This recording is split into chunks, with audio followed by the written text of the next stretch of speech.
우리가 쓰는 말 중에요. 잘 되면 제 탓, 못 되면 조상 탓. 이런 말이 있죠.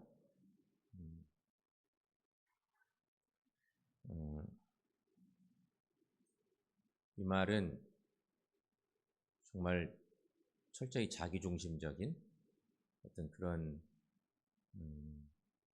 삶을 사는 사람들의 표현이기도 합니다. 이 말하고 조금 비슷한 것 같지만 상당히 다른 이런 표현 말도 있습니다.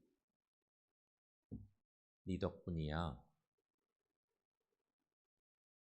이런 말이 있습니다. 네 덕분이야. 그리고 조금 또 다른 말,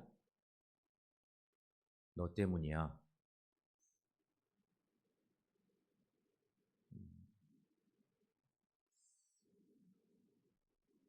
이런 말. 덕분이야. 이 말은요. 어떤 결과에 대한 긍정적 표현을 이룰 때 하는 말. 그런데 너 때문이야. 이 말은 결과에 대한 부정적 표현을 말할 때 더 많이 쓰는 것 같습니다. 이 덕분에 내가 너무너무 행복해. 이렇게 좋은 결과 얘기할 땐 그런데 어떤 문제가 생겼을 때 너 때문이야. 너 때문에 이렇게 됐어. 이렇게 말하는 거죠. 장사가 안 되는 사람은 불경기 탓하고 성적이 오르지 않는 학생은 머리 탓하고 기술자들은 연장 탓하고 실패한 사람들은 대부분 운수 탓을 하기도 합니다. 내가 이 사업에서 이렇게 어려운 이유는 운이 없어서 그렇다. 이렇게 운수 탓합니다. 여러분, 왜 이런 현상이 일어날까요? 그것은 내가 능력이 없다고 말하기보다 팔자소관이라 핑계 삼는 것이 훨씬 마음이 편하기 때문이기도 한 것입니다. 여러분, 이처럼 원망과 핑계에 반드시 뒤따르는 것이 피해 논리입니다. 피해 논리. 성경 말씀에 우리가 잘 아는 베다니 마을의 마르다와 마리아 자매가 살고 있었습니다. 행복하게 살아가던 이 가정에 문제가 생겼습니다. 오라비 나사로가 병들어 죽게 된 것입니다. 지금으로 말하면 암 걸린 것과 비슷한 일 아닐까 싶습니다. 그러자 평소 자신들과 깊은 교제가 있었던 예수님이 얼른 오셔서 주님이 와주시기만 하면 오라비가 나을 것이라고 생각했던 두 자매는 급히 예수님께 연락을 드렸습니다. 주님, 할 수만 있으면 빨리 와주시면 좋겠다. 그러면 우리 오라버니가 살 수 있으니까. 그런데 주님은 두 자매의 욕심처럼 빨리 오시지 않았어요. 그리고는 끝내 그 오라비가 죽고 말았습니다. 이 일로 두 자매는 큰 상실감에 빠지게 됩니다. 그리고는 죽고 말았는데 뒤늦게 찾아온 예수님께 말합니다. 주님께서 여기 계셨더라면 좋았을 거예요. 주님이 일찍 여기만 계셨더라면 좋았을 거예요. 하고 원망을 사실은 쏟아놓습니다. 이게 원망입니다. 주님 왜 빨리 안 오셨어요? 왜 이렇게 늦게 오셨어요? 이런 거 똑같은 거죠. 오라비가 죽게 된 것이 예수님 때문이라는 것입니다. 이게 뭐냐면 일종의 피해 논리. 너 때문이야. 이런 거죠. 그럼 여러분, 이런 피해 논리는 어디로부터 오겠습니까?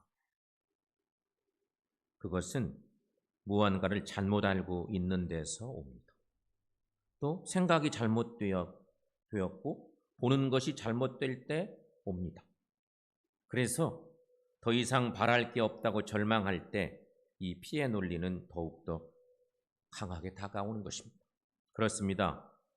성도 여러분, 원망 중에는 소망이 보일 수 없고요.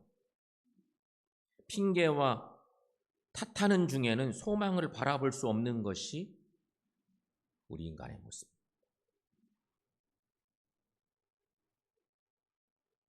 근데 우리가 소망하는 것이 있지만, 정말 우리가 사모하고 소망하는 것이 있지만 우리도 모르게 원망하고 핑계하고 부정하고 이런 일이 많다는 것입니다.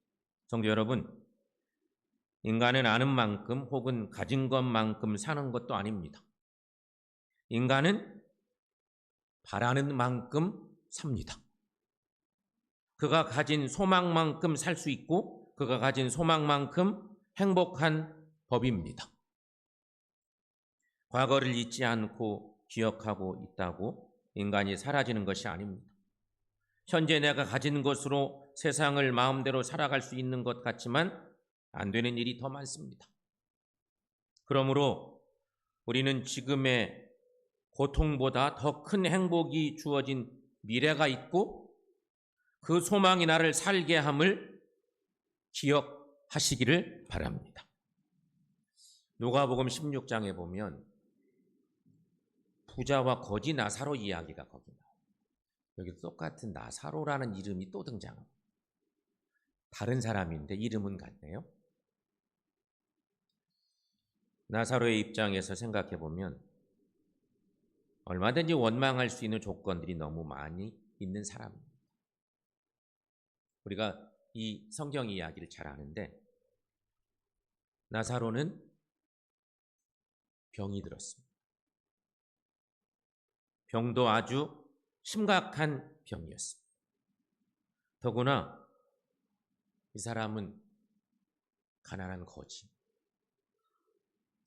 부자의 상에서 떨어지는 부스러기를 구걸해야 하는 사람이었습니다. 말하자면 나사로는 감사할 만한 외형적 조건은 하나도 없는 사람이었습니다.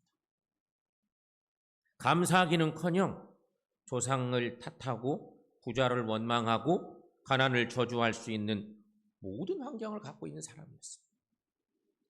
돌아보면 만족할 것이 아무것도 없는 사람이었습니다. 근데 부자와 나사로 이야기.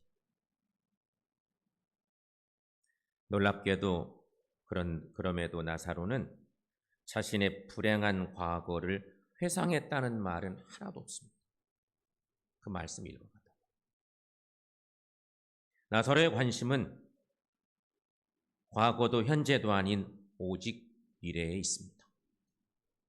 그가 하나님을 의지할 수 있었던 것은 미래에 대한 소망이 있었기 때문이었습니다. 나사로는 오직 소망으로 그 고통을 참을 수 있었습니다. 이런 나사로에게 주어진 선물이 무엇이었습니까? 그것은 바로 안식과 위로였습니다. 그러고 보면 과거에 상처가 있는 것은 때로 큰 위로가 되기도 하는 것 같습니다. 성도 여러분, 내게 상처가 있고 실패가 있기 때문에 나에게 하나님이 필요합니다.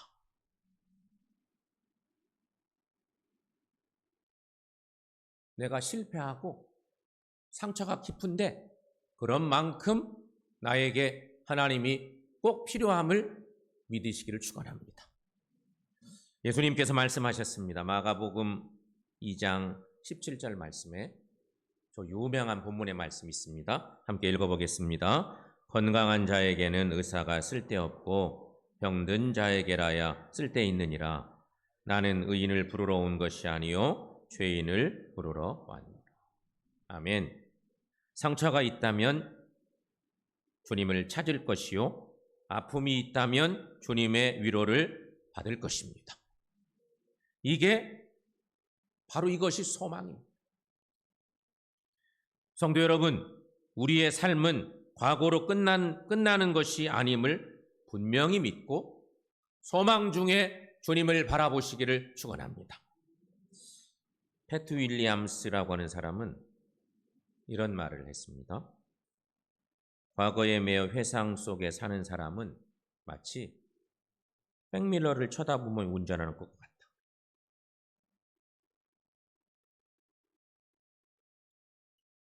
운전하시는 분들은 다 알죠?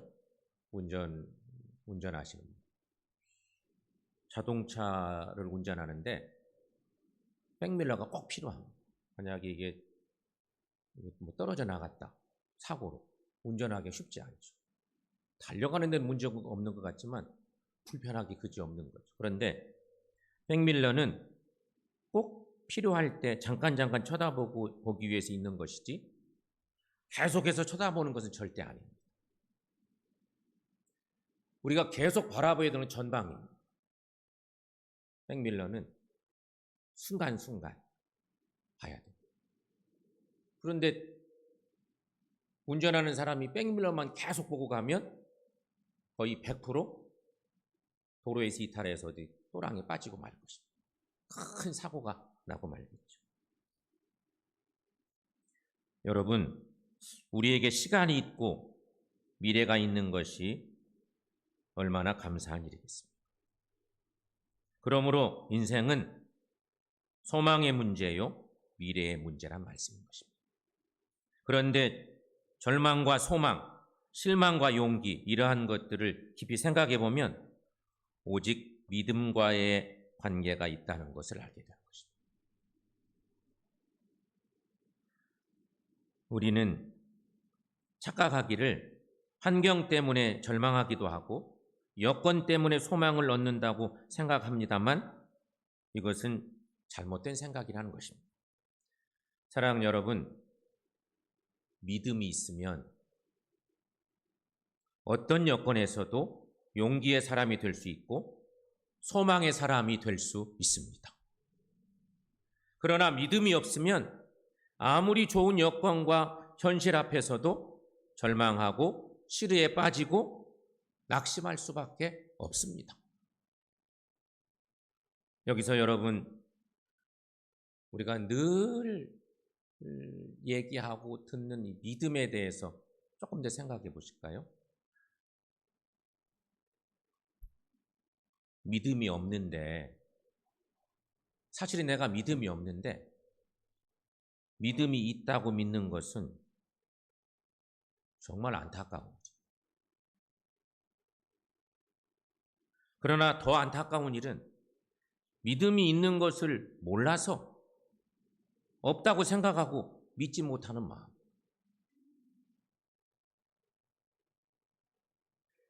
원래는 내게 신실한 믿음이 있는데 내게 믿음이 없다고 생각하고 자꾸 나를 과소평가해서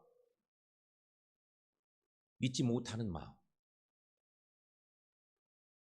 사랑하는 여러분, 이 희망과 소망과 믿음은 깊은 관계가 있는데 실망이란 언제나 믿지 못하는 거기에서 오는 것입니다.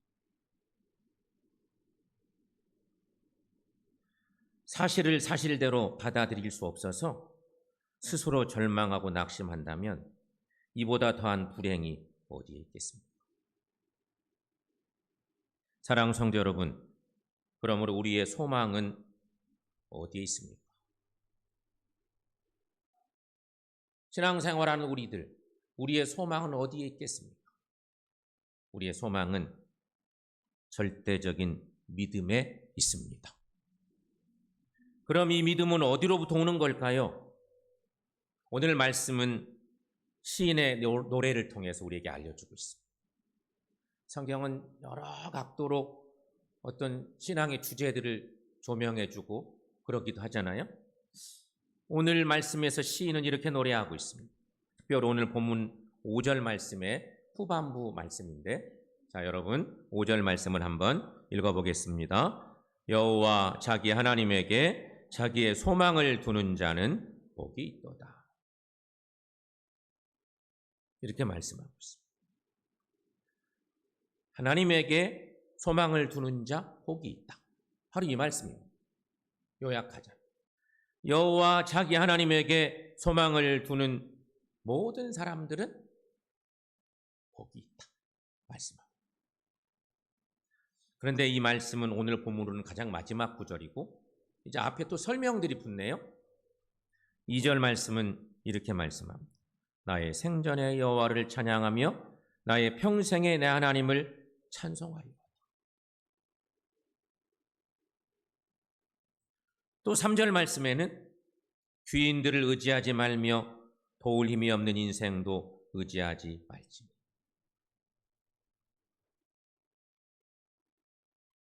한마디로 말하면 오직 하나님 외에는 의지할 것이 없습니다. 라는 이런 말씀.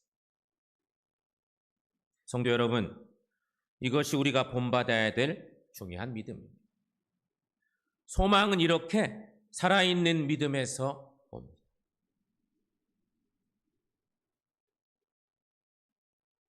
소망은 믿음에서 온다는 것입니다. 성도 여러분, 지금 무엇 때문에 피곤하십니까? 지금 무슨 일로 고통받고 계십니까? 그러나 여러분, 그 모든 것들을 생각해 보시면 대부분의 경우는 어차피 지난 일들입니다. 지금 뭔가 어떤 일로 막 피곤하고 고통당하는 일들, 상당히 많은 일들은 이미 지나간 일들이 많다는 것입니다. 그러므로 과거에 매여 슬퍼하지 마시고 우리에게는 하나님 안에서 누려야 할 소망이 있는 것을 기억하시기를 바랍니다. 성도는 하나님 안에 참 소망이 있는 것입니다. 그리고 그 소망이 우리를 살게 합니다. 사랑하는 성도 여러분, 지금은 새해를 맞이하기 직전의 시간입니다. 새해를 기다린 우리들에게 성령 하나님께서 하나님의 말씀을 통해서 우리에게 들려주십니다. 너희들 그동안 어떤 마음 가지고 살아왔니? 신앙적인 자세는 어떤 모습이었니? 우리에게 묻는 거죠. 내 덕분이다. 너 때문이야. 이게 우리의 신앙의 양태의 두 모습입니다. 이 덕분에 내가 너무너무 행복하다. 이런 사람이 있는가 하면 자주 너 때문에 문제가 된다고 자꾸 피해의식을 가지고 이렇게 사는 사람들도 상당히 많이 있어요. 하나님을 만날 때 우리가 어떤 자세를 가지고 살아야 될까 묵상하게 되죠. 사랑하는 여러분, 오늘 새해를 맞는 이 시간 성령님께서 우리에게 말씀 주십니다. 우리의 마음속에 오늘 본문의 말씀을 통해서 말씀 주십니다. 하나님께 소망을 두라. 이렇게 말씀하십니다. 한번 우리 입술로 고백해 보겠습니다. 하나님께 소망을 두라. 하나님께 소망을 두라. 하나님이 지난 한 해를 다 은혜 가운데 지켜주셨고 이제 시간의 흐름 속에 새해를 열어주십니다. 새해가 곧 열리게 됩니다. 새해가 곧 밝아올 텐데 새해에는 오직 어떤 상황에서도 하나님의 은혜임을 고백하시고 어떤 절망의 상황 속에서도 하나님께 소망을 두시고 주님을 높이고 주님이 기뻐하신 일을 행해 나가는 저 여러분들 다 되시기를 축원합니다.